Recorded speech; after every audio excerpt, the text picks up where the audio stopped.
Hey friends, welcome to another Q&A video. I have a whole list of questions here to answer for you guys. So there's a few like random questions that I'm going to answer first, and then I'm going to try to group the other questions by subject. So if you are not interested in a certain subject, you can just skip that and go to what you are interested in. There's a lot of bread questions. There's a lot of Reuteri yogurt fermented dairy questions. And those are the two big categories. And then I have a couple other random ones that I will start with.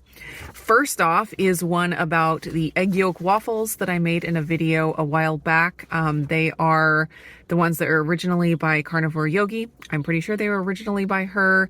And Amy at Carnivore's Angel started making them, and they got super popular. And I did a version with the Perfect Keto MCT oil powder, and they are delicious. I actually made them this morning because they're delicious, and I hadn't made them in a while, and it was great. My husband even had a couple of them, and he liked them too. So the question here is from Courtney B. She says, does this recipe, the egg yolk waffles, work with egg yolk powder and water with the MCT powder? And I had the exact same thought after I started experimenting with the egg yolk waffles, and the answer is definitely no. I tried it. I tried to mix up the egg yolks with the amount of water it says that makes a yolk. The powder plus the water makes a yolk. Anyways, I tried it that way, and it was totally disgusting. Total fail. Don't waste your egg yolk powder trying to do that. From what I saw, no, absolutely not. Next question is from Andrea TF. She says, I noticed that you are now using what looks like a KitchenAid scale. Do you like it? Thanks. So yes, I did a video on the unboxing of the KitchenAid scale and showing you how it all works. I will link that up in the cards here. Now that I have had it for a while, I have a little bit more insight into it. I like it. I use it every day. I have found that having the two surfaces on there, there's two weighing surfaces. One you can just weigh by grams, like whole grams, and the other one you can weigh as small as hundredths of a gram, which is crazy. So the small one that you can weigh with weigh hundredths of a gram, I find I just never use it because I'm never using both at the same time. And it's small enough that I could, like, if I put my cup of coffee on there, I could weigh my cream that I pour in and stuff like that. But I just don't find it very useful. I usually just stick whatever I'm wanting to weigh on the larger surface. So having the dual weighing surface just hasn't been a feature that has been useful to me. So I wish what they had was a scale that didn't have that second weighing surface that's smaller. It just had one that was the same size as the big one that weighed to the hundredth of a gram. That would be ideal for me. It would be a smaller footprint and more just what I would use on a regular basis. So I do like it. I think it's good. I like it better than my old one because of some of the reasons I talked about in the video, where it turns on really quickly. It switches just between ounces and grams. You don't have to scroll through like milliliters and grams and ounces and pounds and everything to get to what you want. It just goes right between grams and ounces, which is exactly what I want. So a lot of things about it I like. Just don't find those two weighing surfaces that useful. Next two questions are about iron. And the first one comes from Judy Porsche. And she asked, Nili, I hope this isn't too personal, but I noticed in this video, it was a bread video, that your nails have ridges like mine. I've talked to my doctor and had some labs, folate, B12, but they didn't do ferritin. I was wondering if your nails are starting to get smoother since getting your iron. I did my iron infusion now 12 weeks ago. I believe it was 3 months ago now. I'm trying to figure this out. Any info you'd be willing to share with me would be appreciated. So, as far as the nail ridges, I have not noticed a huge change.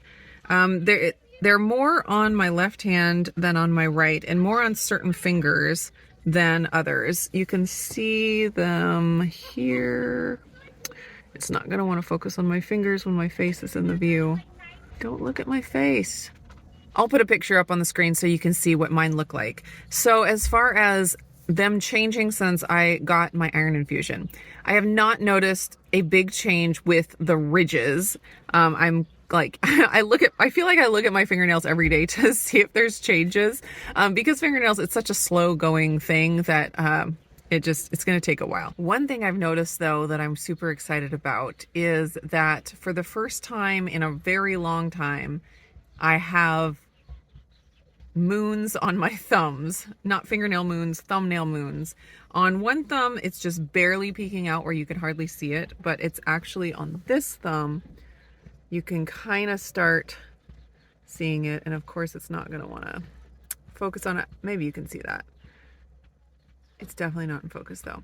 Anyways, that's the biggest thumbnail moon that I remember ever having. I've seen moons on my thumbnails like occasionally, but they're usually like barely peeking out, and that oftentimes there's just none at all. And on my fingers, I just have none at all. And if I ever see moons on my fingers, I'm gonna know that something's up because I've never had moons on my fingers. And people say all kinds of things about what moons mean, fingernail moons, and it's hard to really pin it down, but I just have been really curious with getting my iron in a good place. If I get a full set of fingernail moons, that would be really exciting. So the next question is one that I've been asked a few times recently, and it is just asking what iron supplementation I have been using. So after I got my iron infusion, the only supplement I took specifically for iron was a Whole Foods type supplement. So it's the Blood Vitality from Ancestral Nutrition, Ancestral Supplements, something like that. I will put a picture up on the screen. And it's not like an iron supplement exactly. It does have iron in it because it has blood in it, and it has spleen and I think liver. So it's more of a Whole Foods supplement. One thing about it is that it is pretty expensive, and one dose is 6 pills because it is a whole food. It's not just like a nutrient that's been pulled out. It's a whole food thing, so you have to take a lot of them for one dose. One dose of 6 pills will give you 20 milligrams, or either 20 or no, I think it's 25 milligrams of heme iron.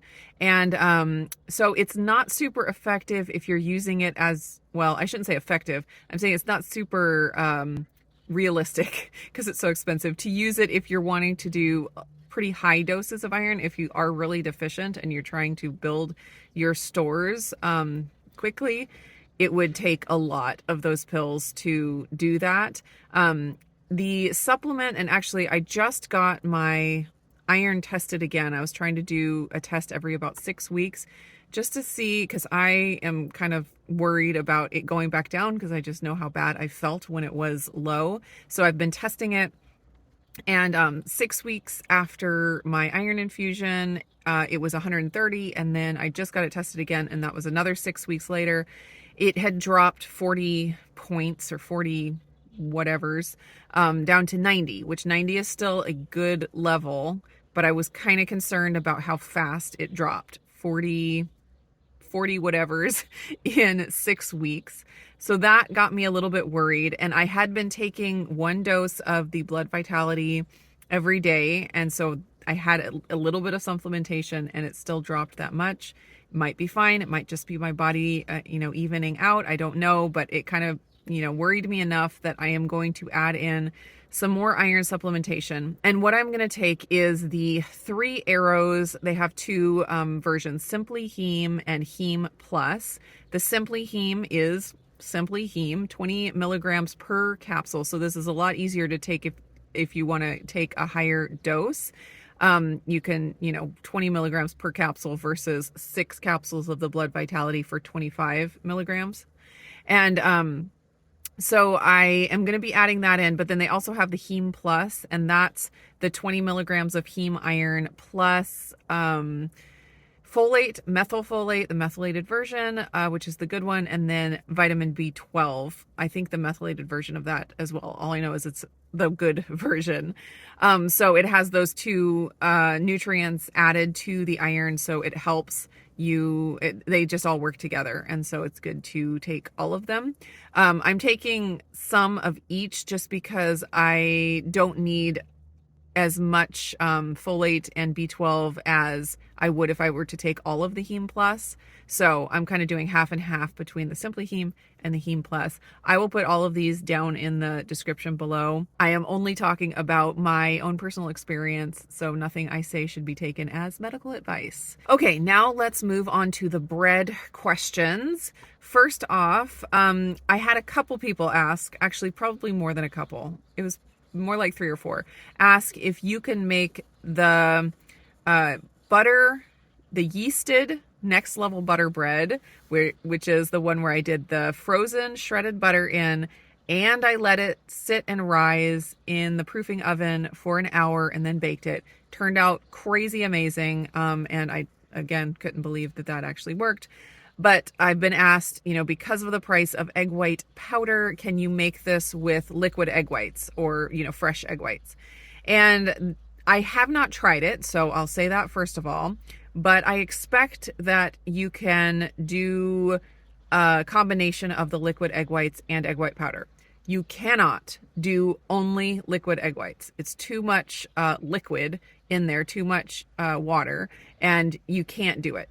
It has to have some egg white powder or some other powder in order for the recipe to turn out anything like bread. So if you want to try it, what I would recommend is doing 1.5 cups of fresh egg whites or cartoned egg whites, and then 50 grams of egg white powder. I think that's going to give you your best bet of getting a good result. And so that the original recipe that is just egg white powder and water calls for 100 grams of egg white powder. So this is going to cut the egg white powder in half. Of course, you do have to pay for the fresh egg whites as well. So anyways, that's what I would do. I would do the 1.5 cups of egg whites, no water added, and then 50 grams of the egg white powder. Next question I also got asked several times, and it was, how do you proof this if you do not have a proofing oven? So I have my little Omni air fryer oven that has a proofing setting and it works great. But obviously that's not something everyone has in their kitchen. So I loved when I, you know, found this question and added it to my list of questions to answer, that underneath it, there were like 4 or 5 different responses of other commenters giving ideas. And that made me so very happy. So basically I'm just going to try to regurgitate your tips and answers to this question. So there's lots of ways that you can proof bread and keep something at a temperature like 100 to 105, like Alicia recommends. You can turn on your oven and then turn it off, and it'll, you know, heat up a little bit. You kind of have to, you probably want to have some kind of a instant read thermometer or something that you can have in your oven so that you can see what temperature it goes to, because you don't want it to go too hot and kill the yeast. But every once in a while you can turn your oven on for a couple seconds, turn it back off, and that will keep it warm and you keep your bread in there. That's one way. Audrey Foley says that she proofs hers in the range microwave. She says, I turn the light on and the inside stays around 85 degrees. So that's something to try. If your microwave has a light that you can keep on, try that. Someone else said they did something with the microwave. Lori M says that she proofs in her microwave. She puts a cup of boiling water to warm up the enclosed space. And she says you could do it in the oven the same way with a tray of boiling water. Very smart. I wonder if the steam from the water would affect the egg white batter at all. I would be interested to know about that. Sounds like they've done this. Well, they didn't specify, Audrey and Lori didn't specify if they've done this with the egg white batter or with regular bread. I don't think the steam would hurt regular wheat bread if you're raising it in the microwave or the oven with water. But I wonder about the egg whites because they're so sensitive to moisture and humidity and stuff. So that's my only caveat there is it'd be interesting to know. So anyone who has done it with the water, the boiling water method, let us know down in the comments if it worked for the egg white bread batter. Rara Avis said another good hack is a heat lamp for terrariums. Very clever. I used one for my fermented vegetables. You can screw them into any old lamp you already have and create a nice cozy warm spot. Genius. And then Jerry Griggs answered, I don't have a proofer either, so I do what my grandmother did, either on top of the refrigerator, that was her kitchen's warm spot, or in a cold oven with one pan on the lowest rack filled with boiling water. So she had the boiling water trick too. Just put your loaf on the rack above. Again, not sure that works with egg white batter, but I am very interested to find out about that. I also imagine that if you had like a space heater, you could set that up somewhere, and then you could maybe test the temperature, moving like a table. If a table is sitting in front of a space heater, you test the temperature, like moving the table a little farther until you find a spot where it can sit and keep that 100 to 105 degrees. I bet that would work. You just have to get creative with it. There are so many ways that you could do it, and you just kind of have to look at your environment and figure it out. But those are some ideas for you to use if you would like to attempt that. Next question is from Terry Carver, and she asked, I wonder if this could be, and she's talking about the bread made with the yeast and the rising step. She says, I wonder if this could be done in a bread maker, especially the activated yeast part. The whole process could definitely not be done in a bread maker. The batter is so incredibly different from bread dough, that it just is a completely different animal. Even though the end product both looks similar, the process to get there is incredibly different. So I don't know, maybe the bread maker has like a heating up part where you could do the water and just activating the yeast with the honey and warm water. But it seems like a lot for a bread machine to do when you could just find another warm spot. And you got to find another warm spot anyway if you're going to be proofing the bread. So I don't think a bread maker is ever going to be effective on egg white bread. But, I guess anything's possible. If anyone figures out a way to make egg white bread in a bread maker, please let me know. So it is evening and it is getting dark outside, so I'm not sure how long it's going to take until I lose my light. I do have a little lamp over here that will give me a little light for a while, but you don't really have to see me very much to hear the answers to my questions, so hopefully it'll be just fine. Okay, next question is from Todd Away. Just curious, have you thought of trying cacao butter instead of frozen butter, which stays solid at room temperature? Or have you tried mozzarella like you mentioned in the video? I tried the low-fat version of this bread before I found this video, and you're right, it's super dry and choky. Okay, so I have not used cacao butter, but now I'm very curious. It's so different from butter. It's more like, chocolate chip type consistency. I wonder what it would be like. Now I'm really curious. Now I really want to try it. I have done bread with cheese in it. I've done mozzarella cheese on top, I believe. I don't know if I've done mozzarella cheese in the bread. I know I've done grated Parmesan cheese in the bread, and it worked great. Absolutely delicious. I made like an herb cheese bread, and it was wonderful. And you don't have to freeze the cheese shreds, since it doesn't melt into like a liquid. Even when it gets warm, you don't even have to freeze it. You can just throw it in. There's a child playing and screaming, and it sounds like a happy child. Hopefully they're doing fine. Okay, so you don't even have to freeze the cheese. If you're using shredded cheese, just throw it into the batter at the end and it'll be great. Next question. This one was actually on the Hawaiian sweet rolls video, but it could apply to any breads because I've been asked it before about breads. It's just, can we add baking soda? So I did some experimenting with baking soda back when I was trying to make an Irish soda bread. And what I found was when I added baking soda to my bread, it took away all the mush factor. and turned the end result into a sponge. It looked great. It got some really nice bubbles, but it was like pinch and bounce right back, pinch, bounce right back. It was like total sponge. You could wash your car with it. So I kind of gave up on the baking soda thing. There may be a way to use it with other ingredients that would, mitigate that sponge effect. But so far I have not found one. Okay, that is all the bread questions. And now I will move on to the Reuteri yogurt fermented dairy questions. So as I mentioned in my last Wellness Wednesday, I am off of the Reuteri for a little while. And the only reason for that is because I need to be off of it in order to get an accurate breath test to see where I'm at with my SIBO. It colonizes in the small intestine, which is good. It's what it's supposed to do. But because it's there in the small intestine, it can give a false positive on a breath test for SIBO. So I'm taking a break from it only because of that. I wish I could be eating it because, man, it makes me feel so good. I cannot wait to get the stupid breath test over so I can start eating it again. So there's that little disclaimer. First question, has anyone made this, the Reuteri yogurt fermented dairy, using Bob's Red Mill unmodified potato starch? I have twice, and each time I get a starchy sludge at the bottom. The stuff on the bottom is like raw potato starch.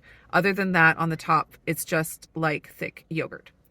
So yes, I got the raw potato starch or unmodified potato starch, and I used it, and I got the same thing happening. So it's like at the very bottom of the jar, it's like this thick layer of the potato starch compacted down there. It's not pleasant.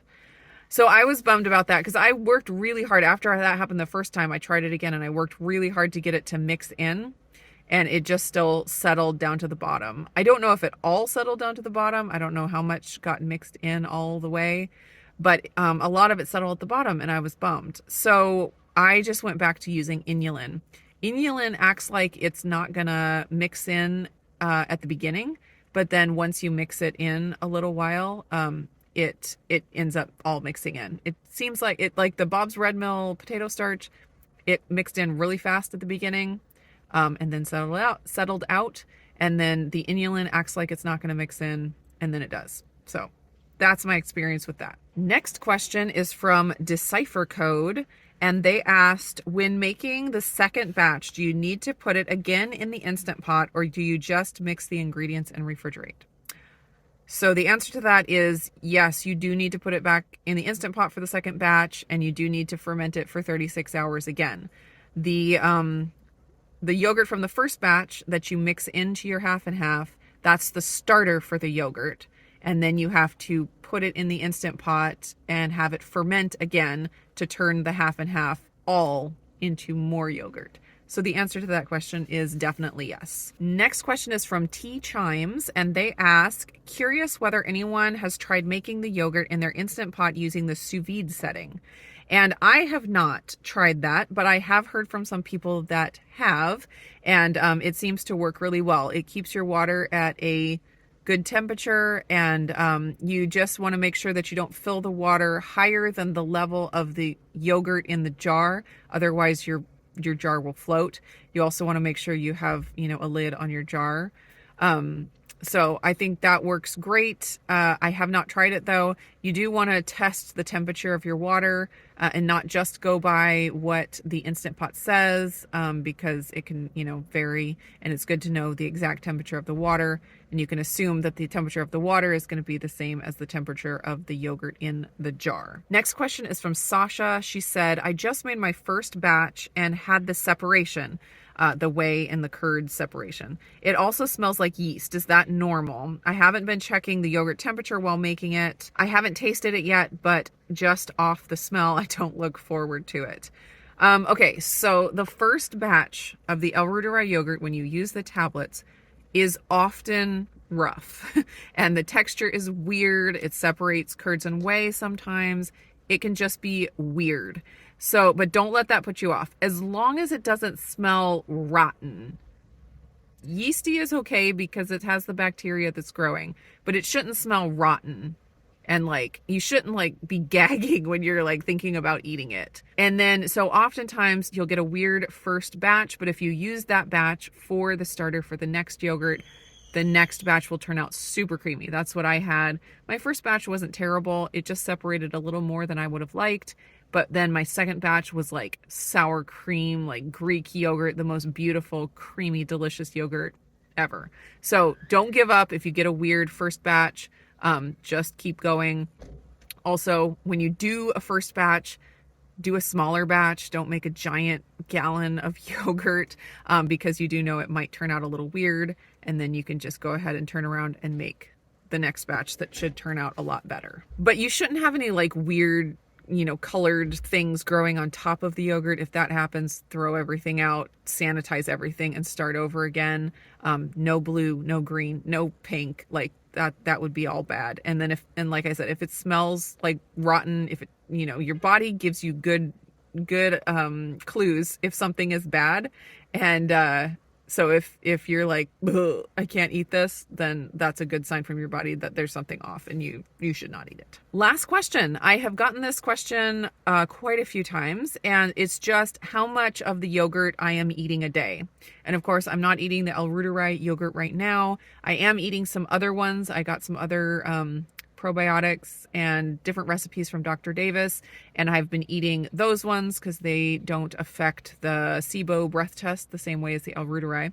So anyways, when I am eating the Reuteri yogurt, or when I was eating it before I had to stop, I was doing a half a cup in the morning and a half a cup in the afternoon.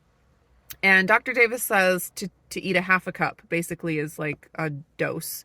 And it's fine to just eat a half a cup a day. But I love Dr. Davis in that he, if he doesn't know something, he will say he doesn't know it. So he says very clearly that he doesn't know how much is the right amount to have per day. And he doesn't know if more is better. And, you know, eating 3 cups a day maybe would give you whatever amazing results. He's not sure. He's doing more testing on it, as the last I heard. And so hopefully he'll have some more information to share about that. But at this point he says, do a half a cup to a cup a day. And that should be good. So I do a whole cup just because I like it. It's really enjoyable. I kind of have it as a treat. I've been mixing in either Equip protein powder, the strawberry, the chocolate, the vanilla, they're all good.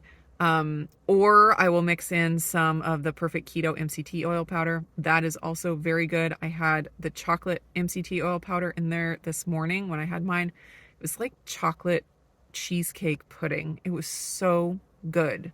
I love it when there's something that like is nourishing for our bodies and also tastes so freaking delicious. Makes me so happy. Anyways, so I eat about a cup a day, half a cup in the morning, half a cup in the afternoon, but you could just do half a cup a day. And then also, if you're just getting started with it, it is a very powerful probiotic. So some people, depending on what they have going on, it could cause die-off symptoms. I had some people comment saying that it did cause die-off symptoms for them. So be aware of that and maybe start with a little bit. You could just start with 1 spoonful, see how you do, and add and kind of build up over time just to make sure you don't overload your body. All right, those are my questions for this Q&A video. I hope you guys enjoyed it. If you have any more burning questions that you'd like me to answer on a video like this, please leave them down in the comments below, and I will just see you again in the next video.